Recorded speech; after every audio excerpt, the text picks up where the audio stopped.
അപ്പോൾ ഞാൻ ഇന്നലെ ഷിബ്ലിയുടെ ഒരു സ്റ്റോറി ഇട്ടായിരുന്നു, ഈ ഒരു വൃത്തിയായിട്ട വീഡിയോ ഞാൻ സ്റ്റോറി ഇട്ടായിരുന്നു. അപ്പോൾ എൻ്റെ അടുത്ത് കുറേ പേര് വന്ന് പറഞ്ഞു ഇവൻ ഇതേപോലെ സെയിം സ്നാപ്പ് ഇതേ രീതിയിൽ വേറെ കുറേ രീതിയിൽ അയച്ചു തന്നിട്ടുണ്ട്. ആൻഡ് ഇവിടെ ഞാൻ കുറച്ചധികം മെസ്സേജസ് കാണിക്കാം. അപ്പം കൂടുതലായിട്ട് വന്ന കാര്യങ്ങൾ എന്തൊക്കെയാണെന്ന് വെച്ചാൽ, അവൻ ചോദിക്കുന്നത് സെക്ഷൽ ഇതിന് താല്പര്യമുണ്ടോ, മൂഡാകുന്ന പിക്ക് അയക്ക്, സംതിങ് സ്പെഷ്യൽ ആയിട്ട് അയക്ക്, പിന്നെ എന്താ ബ്രസ്റ്റിന്റെ ഫോട്ടോ അയക്കുക, റൂം എടുക്കാൻ താല്പര്യമുണ്ടോ, അങ്ങനെ പല വൃത്തിയായിട്ട രീതിയിലും ഈവൻ സ്വന്തം പ്രൈവറ്റ് പാർട്ടിന്റെ ഫോട്ടോ അടക്കം ഇവൻ അയച്ചു കൊടുത്തിട്ടുണ്ട്.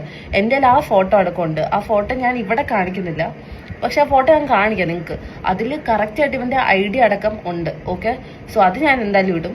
ആൻഡ് ഓൾസോ ഇവൻ എന്തൊക്കെ പറഞ്ഞ് എന്നെ ഭീഷണിപ്പെടുത്തിയാലും എനിക്കതിൽ ഒരു പേടിയില്ല. കാരണം എൻ്റെ അടുത്ത് കുറേ പേര് പറഞ്ഞു ഇവൻ ചിലപ്പോൾ വന്ന് വല്ലതും ചെയ്ത് തല്ലിക്കൊല്ലും എന്തെങ്കിലും ചെയ്താലും. അങ്ങനെ തല്ലിക്കൊന്നാലും എനിക്ക് പ്രശ്നമില്ല. പക്ഷെ ഇവന്റെ അടുത്തുനിന്ന് എല്ലാവരും രക്ഷപ്പെടണം. എൻ്റെ അക്കൗണ്ട് ഇവിടെ ഉണ്ടാവുമല്ലോ, എൻ്റെ വീഡിയോ ഇവിടെ ഉണ്ടാവുമല്ലോ, അത് കണ്ടിട്ടെങ്കിലും രക്ഷപ്പെടണം.